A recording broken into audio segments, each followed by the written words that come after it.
पिंकी दीदी इस समय पे फोन क्यों कर रही हैं? उठा लेती हूँ।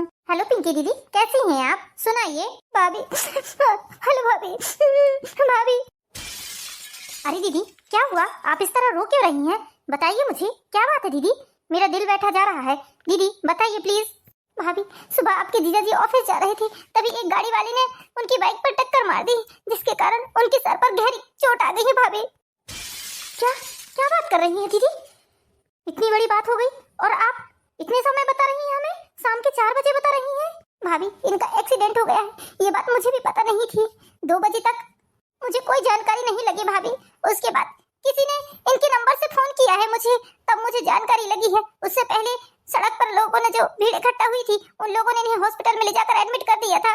जब किसी को इनका मोबाइल मिला तो उन्होंने मुझे ये जानकारी दी कि इनका एक्सीडेंट हो गया। भाभी बहुत सीरियस कंडीशन है भाभी इनकी। दीदी आप जरा भी टेंशन ना लो, मैं और आपके भैया बस अभी निकल रहे हैं यहाँ से, आप चिंता मत करो दीदी। भाभी मेरी पूरी बात सुनिए निकलने से पहले। भाभी इनके ऑपरेशन के लिए बोला है डॉक्टर ने। सर में बहुत घाव आया है और ब्लड भी बहुत ज्यादा बह गया है। सर में गहरी चोट लगने के कारण डॉक्टर बोल रहे हैं कि इनका ऑपरेशन होगा, जिसका खर्चा 10 लाख रुपए बता रहा है भाभी डॉक्टर। भाभी प्लीज भैया से बोलिए, मेरी थोड़ी सी मदद करेंगे। हाँ हाँ दीदी क्यों नहीं करेंगे, जरूर करेंगे, आप टेंशन ना लो। बस हम पैसों का इंतजाम करके रात तक आपके यहाँ पहुँचते हैं, आप चिंता मत करो। जब तक जीजा जी का ख्याल रखो, डॉक्टर से बोलना आप इलाज शुरू करो, हम पैसे लेकर आ ही रहे हैं। थैंक यू भाभी, धन्यवाद आपका, बहुत बहुत धन्यवाद भाभी। ठीक है दीदी, अपना और जीजा जी का ख्याल रखो, मैं फोन रखती हूँ। हे भगवान कैसी कैसी मुसीबत ला देते हो आप, पता नहीं चलता कब क्या हो जाए इंसान के साथ, कुछ भी पता नहीं है। पूर्वी बेटा, पूर्वी जल्दी से तेरे पापा को फोन लगा, बोलना कि फूफा जी का एक्सीडेंट हो गया है। दीदी का फोन आने के बाद मेरे तो हाथ पैर ढीले हो गए हैं। हे भगवान जीजा जी अच्छे रहें, बस ठीक रहें।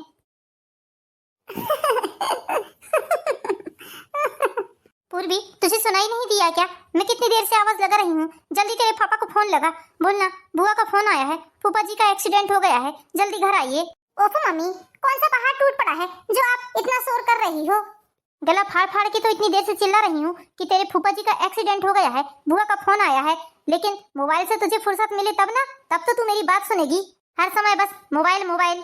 अरे तो फूफा जी का एक्सीडेंट हुआ है, कोई मरे थोड़ी ना है फूफा जी, जो आप इतना घबरा रही हो। पूर्वी हिसाब से बात कर, तू किसके बारे में बात कर रही है और क्या बोल रही है?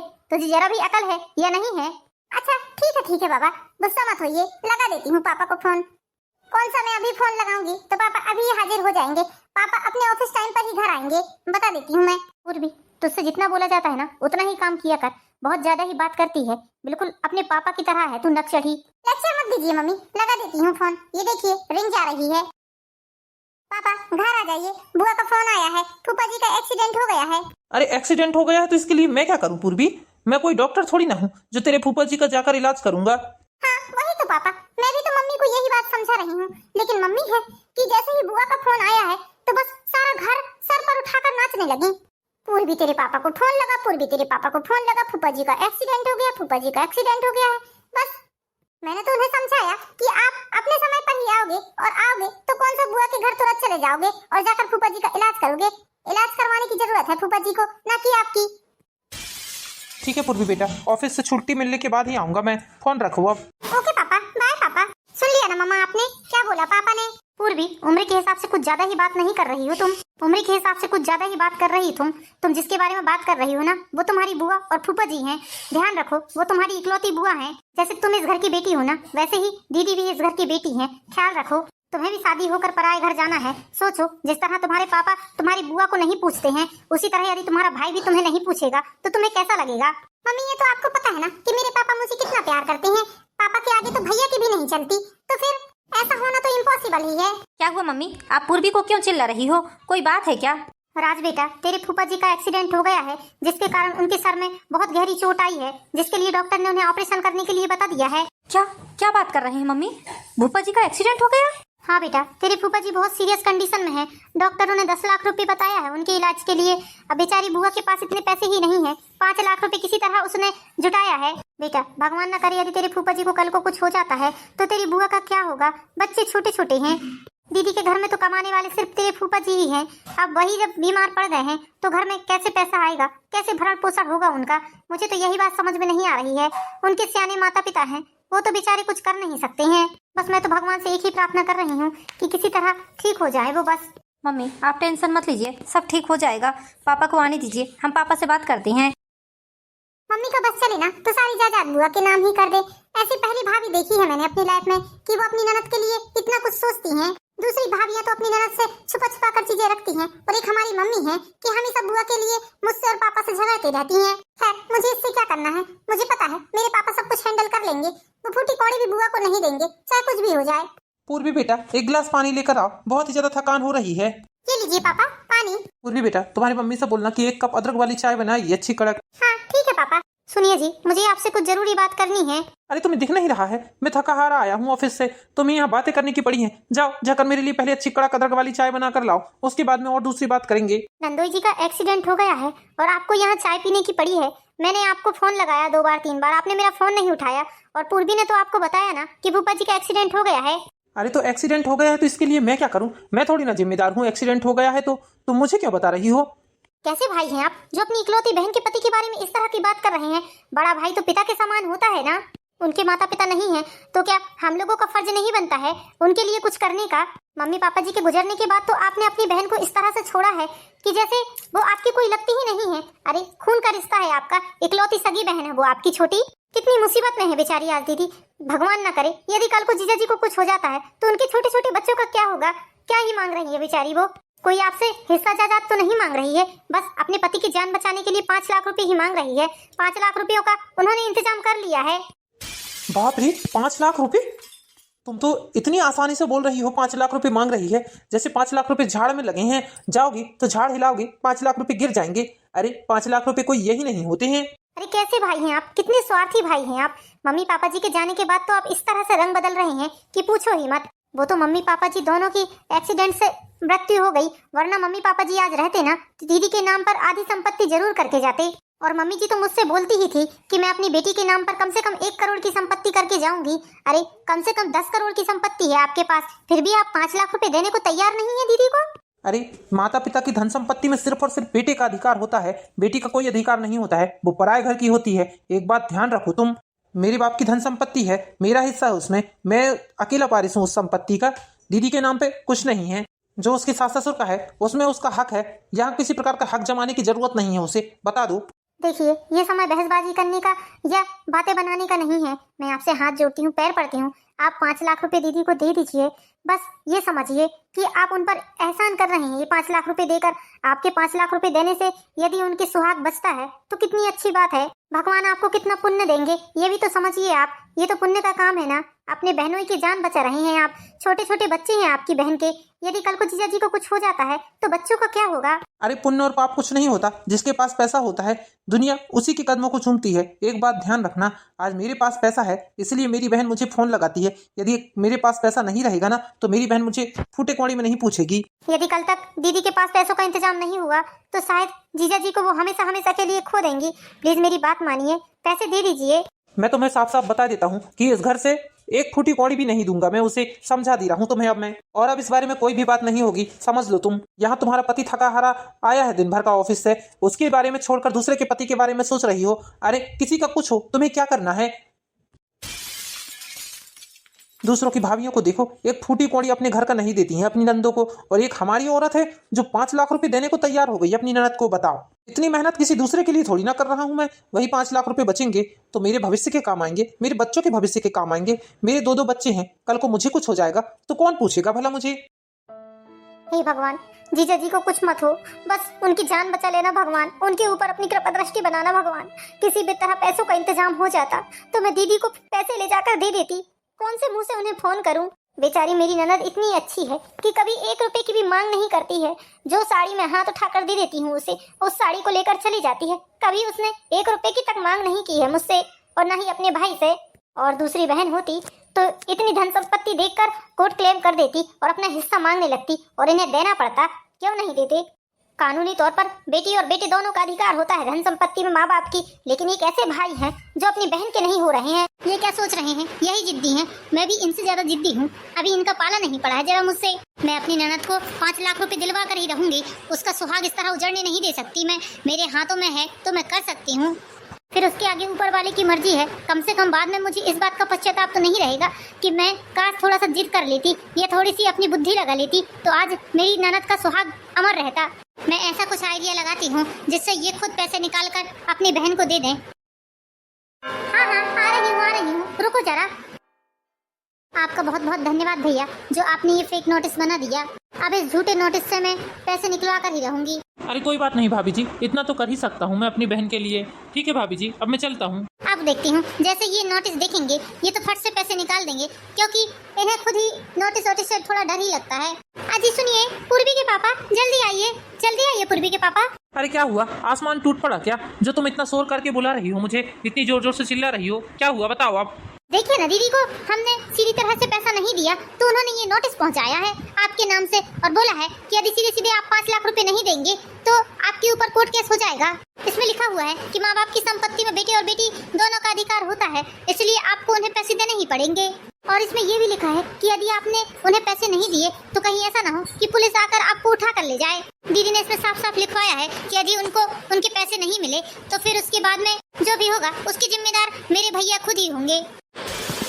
बाप रे, उसकी इतनी हिम्मत उसकी कि अपने बड़े भाई के लिए उसने नोटिस पहुंचाया है, और वो भी 5 लाख रुपए के लिए। इतनी छोटी रकम के लिए उसने मेरे पास नोटिस पहुंचाया है। हाँ वही तो जी, वही तो सोचकर मैं दंग रह गई। बताओ, जिस लड़की के लिए मैं आपसे इतना लड़ती थी वो लड़की अपने भाई के खिलाफ जब नोटिस पहुंचा सकती है तो और क्या नहीं कर सकती है। मैं तो कहती हूँ जी, आप इसी बात पर 5 लाख रुपए उनके मुंह पर फेंक के मार दो। अरे भरे समुद्र में से यदि किसी ने 1 गिलास पानी निकाल ही लिया तो कौन सा पता चलता है। मैं तो कहती हूँ दे दो उनको 5 लाख रुपए, मुंह काला हो जाएगा, कम से कम हमारे सामने तो नहीं आएगी दोबारा। अरे ऐसा भी कोई करता है क्या बताओ? कोर्ट केस कर दिया एक ही दिन के अंदर, एक ही दिन में नोटिस पहुंचा दिया। हे भगवान, क्या जमाना आ गया है, भलाई का तो जमाना ही नहीं रहा। बताओ जी बताओ जरा, दीदी की इतनी हिम्मत बढ़ गई कि उन्होंने अपने इकलौते भाई के लिए नोटिस पहुंचा दिया। हे भगवान, आजकल का जमाना ना बिल्कुल, मैं क्या ही बताऊं। अब मैं तो कहती हूँ जी उनको उनका हिस्सा दे दो ताकि हम लोगों को छुटकारा मिल जाए, नहीं तो बार बार का यही रोना रहेगा। आज 5 लाख मांग रही हैं, कल को 10 मांगेंगी, फिर 20 मांगेंगी, फिर 50 मांगेंगी। कहूँ ऐसा ना हो कि आगे चल के आधी संपत्ति मांगने लगे। अभी मुझे इस बारे में कोई बात नहीं करनी है, सारी बातें शाम को होंगी। अभी मैं जल्दी में हूँ, मुझे जरूरी काम है। राज बेटा जरा रुको, मुझे तुमसे कुछ जरूरी बात करनी है। हाँ मम्मा बोलिए, क्या बात है?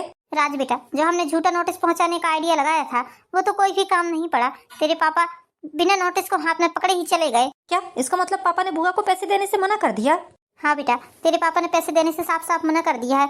और यदि सोच बेटा, तेरे पापा को ये बात पता चलेगी कि वो नोटिस मैंने यहीं से पहुंचाया है, उन्हें झूठा नोटिस, दीदी ने तो कोई भी नोटिस नहीं पहुंचाया है, तो सोच क्या होगा फिर। मुझ पर तो बहुत ही ज्यादा नाराज होंगे तेरे पापा। अब कैसे करें बेटा, क्या करें हम? फूफा जी का ऑपरेशन होना बहुत जरूरी है, वरना उनके छोटे छोटे बच्चे बिन बाप के हो जाएंगे बेटा। मम्मी इसका मतलब आपने झूठा मोटा नोटिस पहुंचाया है बुआ के नाम से? ये क्या मम्मी, चंद पैसों के लिए आप ऐसा करेंगी?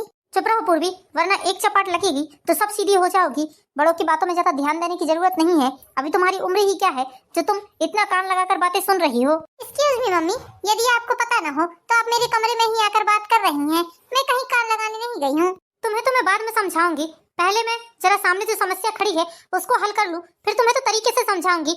लड़की होकर जो जिस तरह से तुम बात कर रही हो ना, ये तुम्हारे लिए शोभा नहीं दे रहा है बिल्कुल भी। क्या मैंने तुम्हें ऐसे ही संस्कार दिए हैं? भूलो मत, जिस तरह बुआ इस घर की लड़की है उसी तरह तुम भी इस घर की बेटी हो। जो आज बुआ के ऊपर बीत रही है ना, भगवान ना करे यदि कल को वो तुम्हारे ऊपर बीतेगी तब तुम्हें समझ में आएगा। चलो राज बेटा। ये जो बार बार मम्मी मेरी तुलना बुआ से कर रही है ना, मम्मी को बताना पड़ेगा कि मम्मी मैं बुआ नहीं हूँ, इस घर की राजकुमारी हूँ, राजकुमारी। अब वो शादी होकर किसी और घर में जा चुकी है। इनकी बातें सुनती हूँ जाकर कि बात क्या कर रहे हैं ये लोग। ये तो मेरे पापा की कमाई का पैसा है, मैं ऐसे कैसे किसी और को दिलवा दूंगी? इसमें मेरा और मेरे भाई का अधिकार है बस, और किसी का नहीं। मम्मी मैं किसी काम से बाहर जा रहा हूँ, थोड़ी देर बाद आता हूँ मैं। ठीक है बेटा। दीदी का फिर से फोन आ गया, मैं क्या बोलूं दीदी को, क्या जवाब दूं? वो मुझसे फिर पैसों के लिए पूछेंगी। हे भगवान, कुछ तो करिए, कुछ तो चमत्कार करिए भगवान। उठाती तो हूँ फोन, ऐसे समय पे यदि मैं फोन नहीं उठाऊंगी तो उनके दिल को और भी ज्यादा ठेस पहुंचेगी और वो और कुछ ना कुछ गलत सोच लेंगी, इसलिए मैं फोन उठाकर उनसे बात तो करती हूँ। हेलो भाभी। भाभी? हाँ दीदी बोलिए। जीजा जी कैसे हैं आप? भाभी उनकी हालत ठीक नहीं है, डॉक्टर बोल रहे हैं जल्द से जल्द पैसों का इंतजाम करिए। क्या हुआ भाभी, भैया ने कुछ बोला क्या पैसों के लिए? क्या बोला बताइए ना भाभी, हो गया क्या इंतजाम पैसों का? हाँ हाँ दीदी, बस एक दिन की और मोहलत दे दीजिए। कल मैं पैसे लेकर खुद ही पहुंचती हूँ आपके भैया के साथ। आप बस एक दिन किसी भी तरह डॉक्टरों को समझाइए। भाभी डॉक्टर बोल रहे हैं यदि आप लेट करोगे तो शायद शायद हम इनको हमेशा हमेशा के लिए खो बैठे। भाभी भाभी आप प्लीज कुछ ना कुछ करिए। भाभी भैया से पैसे मांगिए आप। मैंने आज तक कभी 1 रुपए की भी मांग नहीं की है, लेकिन भाभी आज बात मेरे सुहाग पर आ गई है। मैंने अपना सब कुछ बेच दिया है, सब कुछ, फिर भी मेरे पास उतने पैसे नहीं हो पा रहे हैं। यदि मैं अपना घर भी बेच दूंगी तो मैं कहाँ रहूंगी? बस एक घर ही तो है जो कहने के लिए मेरा है। मैंने अपने सारे गहने जेवर, अपना प्लॉट, सब कुछ बेच दिया है। हाँ हाँ दीदी, बस आप एक दिन और किसी भी तरह संभालिए। मैं कल कल किसी भी हालत में पैसे लेकर पहुंच रही हूँ। अभी क्या है, बैंक से इकट्ठे इतने सारे पैसे नहीं निकलते हैं ना, इसलिए थोड़ी दिक्कत हो रही है। और दीदी इतने पैसे कैश भी तो नहीं रहते घर में। दीदी बस थोड़ी सी मोहलत दे दीजिए, आप टेंशन मत लीजिए, भगवान जीजा जी को कुछ भी नहीं होने देगा। ठीक है भाभी, जल्दी आइएगा भाभी, जल्दी आइएगा, मैं आपका इंतजार कर रही हूँ। हाँ हाँ दीदी ठीक है, आप टेंशन मत लीजिए, आप फोन रखिए और जिया जी का ख्याल रखिए। हे भगवान, मैंने दीदी को कल तक का समय तो दे दिया है और ये भी भरोसा दिला दिया है कि मैं कल पैसे लेकर इनके साथ पहुंच रही हूँ, लेकिन कैसे कैसे होगा ये सब, पता नहीं। मुझे तो कुछ भी समझ में नहीं आ रहा है कि पैसों का इंतजाम होगा कैसे। यदि ये पैसे दे देंगे तो अच्छी बात है, वरना वरना मैं तो झूठी पड़ जाऊंगी दीदी के सामने और उनके जीवन में भी तूफान आ जाएगा। हे भोलेनाथ, हे प्रभु, कुछ तो चमत्कार करिए जिससे ये अपनी बहन को पैसे देने के लिए राजी हो जाए। ये भी ना जाने कहाँ चले गए हैं, आते तो इनसे बात करती, थोड़ा और समझाती, हो सकता है कि मेरी बात सुन लेते ये तो कितना अच्छा होता। पापा आपसे मुझे कुछ जरूरी बात करनी है। हाँ हाँ बोलो राज बेटा, क्या बात है? बोलो राज बेटा, क्या बात है? पापा आप एक बात बताइए, माँ बाप की धन संपत्ति में किसका अधिकार होता है? अरे बेटा, माता पिता की संपत्ति में तो बच्चों का अधिकार होता है। क्या तुमने अभी तक ये नहीं पढ़ा है? 12th क्लास पढ़ रहे हो तुम, क्या तुम्हें ये नहीं पढ़ाया गया है? अच्छा, बच्चे मतलब सिर्फ बेटों का या बेटियों का भी? अरे बेटा, माँ बाप के जितने भी बच्चे होते हैं सबका अधिकार होता है। ऐसा क्या पूछ रहे हो वैसे तुम? नहीं पापा, तो थोड़ा सा नॉलेज लेना था मुझे समझ में नहीं आ रहा था एक क्वेश्चन, इसलिए आपसे पूछ रहा था। मम्मी से पूछा मैंने तो मम्मी बोलने लगी कि वो कुछ काम कर रही हैं, इसलिए उन्होंने नहीं बताया, तो बस आपसे पूछ रहा हूँ। हाँ हाँ। मतलब पापा आपकी प्रॉपर्टी में मेरा और पूर्वी दोनों का अधिकार होगा? क्या हम दोनों ही उसके मालिक होंगे? हाँ हाँ बेटा, तुम और पूर्वी दोनों ही इस प्रॉपर्टी के मालिक होंगे। क्यों पापा, पूर्वी को क्यों देना है प्रॉपर्टी? पूर्वी तो शादी होकर दूसरे घर चली जाएगी ना, इस प्रॉपर्टी में तो सिर्फ और सिर्फ मेरा हक होना चाहिए ना। आप पूर्वी को क्यों दोगे? नहीं, पूर्वी को बिल्कुल मत देना आप कुछ भी। अरे बच्चे, ऐसा नहीं है बेटा, वो भी तो हमारी ही संतान है ना। बेटी भी हुई तो क्या हुआ, माँ बाप के लिए तो बेटा और बेटी दोनों ही एक समान होते हैं। शादी होकर चली भी जाएगी तो क्या हो गया, वो तो हमारी ही संतान कहलाएगी ना। हमें उसे जो भी देना होगा वो हम दे देंगे उसे। अच्छा ऐसा रहता है, मुझे तो लगा कि सारी प्रॉपर्टी बेटा ही रख लेता होगा, बेटियों का कोई अधिकार नहीं होता होगा। नहीं नहीं राज, ऐसी नहीं है बेटा, बेटियों का भी उतना ही अधिकार होता है माँ बाप की संपत्ति में जितना बेटों का होता है। नहीं पापा, पूर्वी शादी होकर पराए घर चली जाएगी, वो दूसरी घर की लड़की है। इसलिए पापा मैं बता देता हूँ आपको, आप अपने नाम से वसीयत बनवाइए जिसमें आप लिखवाइए कि आपके जीते जी तो प्रॉपर्टी आपकी रहेगी, बाकी आपके मरने के बाद सारी प्रॉपर्टी मेरी रहेगी, मेरी और सिर्फ मेरी रहेगी। इसका वारिस सिर्फ और सिर्फ मैं ही रहूंगा। राज, ये क्या बोल रहे हो तुम? तुम्हारी अकल ठिकाने में तो है? अरे पूर्वी मेरी इकलौती बेटी है, कैसे तुम उसे धन संपत्ति नहीं दोगे? और ये संपत्ति मेरी है, मेरे माता पिता ने मेरे लिए छोड़कर गए हैं ये संपत्ति। मेरी मर्जी, मैं चाहे जिसे दूं। तुम होते कौन हो ये बात बोलने वाले? बेटे हो, इसका मतलब ये थोड़ी ना है कि तुम जो अपनी मनमर्जी चाहोगे वैसा करोगे। बेटी शादी होकर चली गई, इसका मतलब ये थोड़ी ना है कि माँ बाप के घर से उसका हक ही खत्म हो गया या माँ बाप की संपत्ति में उसका कोई भी अधिकार नहीं है। यदि बेटी चाहे ना तो कोर्ट से लड़कर अपना हिस्सा ले सकती है माँ बाप की संपत्ति का, समझे तुम? मैंने कभी भी अपनी बेटी के लिए किसी चीज़ की कमी नहीं छोड़ी है और अपने जीते जी कभी छोड़ूंगा भी नहीं। और अपनी प्रॉपर्टी का आधा हिस्सा अपनी बेटी के नाम पर करके जाऊंगा। और तुम कैसे नहीं देते हो तो देखता हूँ तुम्हें भी। पापा जब ऐसी बात है तो बुआ भी तो इस घर की बेटी है ना, आप और बुआ जी दादा दादी जी की संतान है ना, बताइए मुझे है कि नहीं है? अपनी बेटी के लिए जब मैंने ऐसी बात की तो आपको कितना दुख लगा, और सोचिए बुआ भी तो दादा दादी की बेटी है ना, उनकी आत्मा पर क्या बीतती होगी जब वो ऊपर आसमान में बैठे बैठे आपको देखते होंगे तो धिक्कारते होंगे अपने ऊपर कि आपको उन्होंने जन्म दिया। तुम्हारी इतनी हिम्मत राज कि तुम मुझसे इस तरह से बात करोगे? अरे गलत है, क्या बोल रहा है राज, बिल्कुल सच बोल रहा है। सोचिए उतने छोटे से बच्चे को अकल है लेकिन आपको नहीं है। वो अपनी बुआ के लिए किस हद तक लड़ रहा है, और एक आप है जो अपनी सगी बहन को उसका हिस्सा तो दूर की बात है, उसके हिस्से का 1/3 भाग भी नहीं दे रहे हैं। आज जो भी कुछ राज बोल रहा है वो सब आपका ही देखा सीखा बोल रहा है। आप अपनी बहन के साथ ऐसा कर रहे हैं, इसलिए वो भी अपनी बहन के साथ ऐसा ही करेगा। वो यही सब सीख रहा है, और कहाँ से सीख रहा है। आज यदि आप अपनी बहन के लिए सहयोग की भावना रखते और उससे प्रेम से बात करते तो सोचिए कितना अच्छा होता। वो भी आपसे कितना प्रेम करती। ये सब जो देख रहा है ना और सुन रहा है, इसका राज पर बहुत असर पड़ रहा है। जिस तरह आप अपनी बहन को एक फूटी कौड़ी के लिए नहीं पूछते हैं ना, उसी तरह ये भी अपनी बहन को नहीं पूछेगा तो आपकी आत्मा को कितना कष्ट पहुंचेगा, ये बताइए मुझे। नहीं नहीं, ये ऐसा कुछ भी नहीं करेगा, मैं जानता हूँ। ये तो आपके माता पिता भी बोलते थे कि मेरा बेटा बहुत अच्छा है, अपनी बहन का बहुत अच्छे से ख्याल रखेगा। लेकिन ये क्या हुआ, आप बताइए मुझे, ये क्या हुआ। 5 लाख तो बहुत दूर की बात रही, 5,000 भी तुम्हारे जेब से नहीं निकलते हैं उसके लिए। अरे संपत्ति में जब बेटा और बेटी दोनों का अधिकार होता है तो तुम्हारी बहन का अधिकार क्यों नहीं है, ये बताओ मुझे। सोचिए जब हमारी पूर्वी बड़ी होगी और उसकी शादी हो जाएगी और वो अपने घर आएगी मायके, तो जिस तरह आप अपनी बहन को नहीं पूछ रहे हैं ना, उसी तरह राज भी अपनी बहन को नहीं पूछेगा। तो आपके दिल को कैसी ठेस पहुंचेगी, बताइए मुझे, कितनी तकलीफ होगी। इस तरह आंसू बहाने से कुछ नहीं होता है। आप अपनी गलती को मानिए और अपनी गलती सुधारने का एक प्रयास जरूर करिए। बेचारी आपके पैसों की बहुत जरूरत है, दीदी को बहुत ही ज्यादा जरूरत है। मंजू, मैं तुम्हारी और राज की बात बहुत गहराई से समझ गया हूँ। मंजू, मैंने बहुत गलत किया है, सच में सारी धन संपत्ति को हड़प कर बैठ गया हूँ। जबकि मम्मी ने जाते जाते ये भी बोला था कि इस धन संपत्ति में से जो तुम्हें मन करे वो हिस्सा निकाल कर अपनी बहन को जरूर देना। भले ही मैं सारी प्रॉपर्टी का 1/3 हिस्सा देता, लेकिन मुझे देना था अपनी बहन को। अरे वो कितनी ही धन संपत्ति वाली हो, लेकिन माँ बाप की धन संपत्ति में सही में बच्चों का अधिकार पूरा बराबर से होता है, जो मैं नहीं समझ पाया। मैं लालची हो गया, स्वार्थ के कारण मैं अंधा हो गया। मैंने अपने माता पिता की संपत्ति हड़प ली, अपनी बहन को उसमें से फूटी कौड़ी नहीं दिया। मेरे जो मैंने अपनी बहन के साथ किया है, मैं नहीं चाहता कि वो मेरी बेटी के साथ मेरा बेटा करे, इसलिए मैं अपनी संपत्ति का आधा हिस्सा अपनी बहन को जरूर दूंगा। पापा क्यों बुआ को पैसे दे रहे हो, इन लोगों की बातों में मत आइए। ये दोनों आपको बुद्धू बना रहे हैं। ये इन दोनों का प्लान है, मम्मी और भैया का। पूर्वी बेटा, ऐसा नहीं है।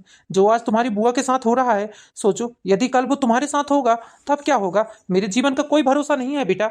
तुम्हारे दादा दादी के रहते हुए तो तुम्हारी बुआ का बहुत मान सम्मान किया है हम लोगों ने, और मैंने भी अपनी बहन को बहुत प्यार किया है। अपनी बहन से कभी मैंने किसी प्रकार का कपट नहीं किया, लेकिन जैसे ही मम्मी पापा गए उसके बाद पता नहीं मेरी आंखों में लालच की पट्टी बंध गई थी। तुम्हारे दादा और दादी के अचानक से गुजरने के बाद ऐसा लगा कि इस सारी प्रॉपर्टी का मालिक सिर्फ और सिर्फ मैं ही हूँ, इसमें और किसी का अधिकार नहीं है। ऐसा सोचकर मैंने बुआ को 1 रुपये भी नहीं दिया है, लेकिन मैंने बहुत बड़ी गलती की है बेटा। माँ बाप के मरने के बाद भी बच्चों का अधिकार होता है उनकी संपत्ति पर। इसलिए बेटा मैं नहीं चाहता कि जो मैंने अपनी बहन के साथ अन्याय किया है वो तुम्हारा भाई तुम्हारे साथ भी करे। और हाँ बेटा, तुम्हारी मम्मी ने एक बात बहुत अच्छी कही है कि जिस तरह तुम इस घर की बेटी हो उस तरह बुआ भी इस घर की बेटी हैं। तुमसे पहले तो बुआ का अधिकार है इस घर में। मंजू, जो भी देना लेना है वो तो बाद में देंगे हम, लेकिन पहले मेरी बहन को 5 लाख रुपए की बहुत ज़रूरत है। यदि समय से मैंने उसे पैसे नहीं दिए तो शायद जीजा जी हमारे बीच ना रहें। इसलिए चलो हम दोनों चलकर पैसे देकर आते हैं मेरी बहन को। और आज के बाद पिंकी को कभी भी माँ बाप की कमी महसूस नहीं होने दूंगा। मैं उसका बड़ा भाई हूँ, बाप के समान रहकर उसकी सारी ज़रूरतों को पूरा करूंगा। आज तक मैंने जो भी गलती की है उसके लिए भगवान मुझे माफ़ कर देना, बस मैं तो यही चाहता हूँ। चलो मंजू, जल्दी से चलो, हम बैंक से पैसे निकाल कर वहीं के वहीं चलते हैं। हाँ हाँ जी चलिए। बेटा भाई बहन दोनों अच्छे से रहना, हम रात तक वापस आ जाएंगे।